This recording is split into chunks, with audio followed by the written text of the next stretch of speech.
Okay, moving on with 8.2, problem number 3 gives you 4 graphs. I didn't draw the graphs, and it asks you to pick which graph is correct by using your knowledge of intercepts.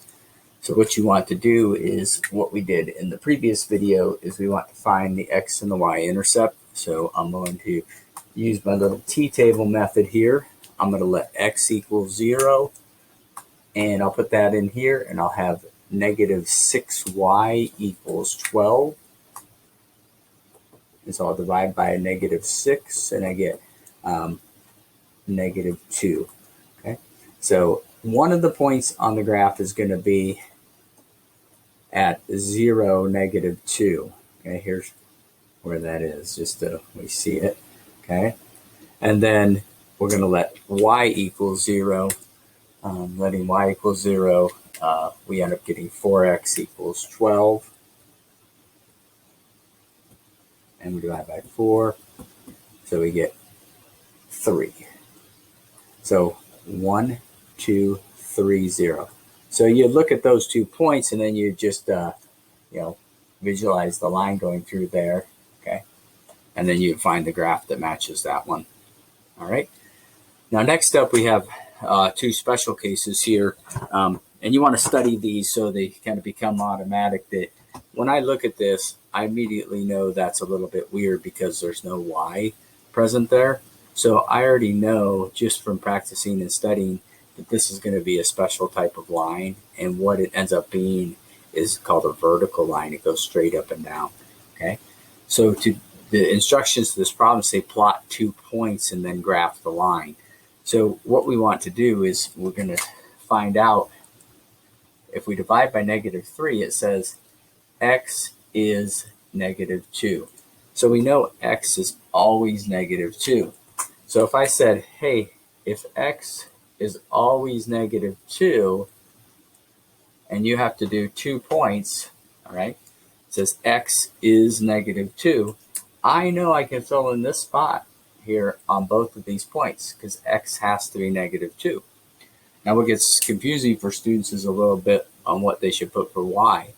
And you can put any value you want, any real value you want. So I say keep it simple, and let's just put in 0 and 1. You could put 1 and 2 or 3 and 4, but I just keep it simple. So if I plot these points, I see I go over to the left negative 2, and 2, 0 is right here, and then negative 2, 1 is right here. They're stacked on top of each other, and what that is then is it's a vertical line through negative 2.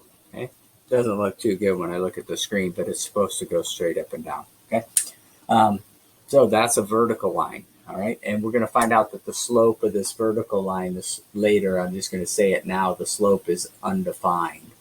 Okay, just to get it in your brain at least one time. Okay, so that's a vertical line.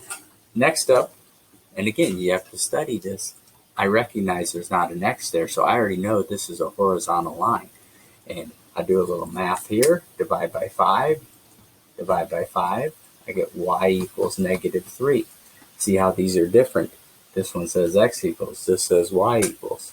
So I have, if I have my point here, okay, and I'll write it in black. If I have my point here, I already know what the y values are going to be.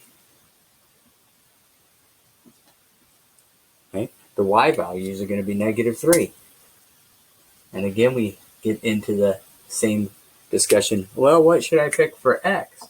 Well, pick anything you want. Let's keep it simple though. Pick 0 and 1. Okay?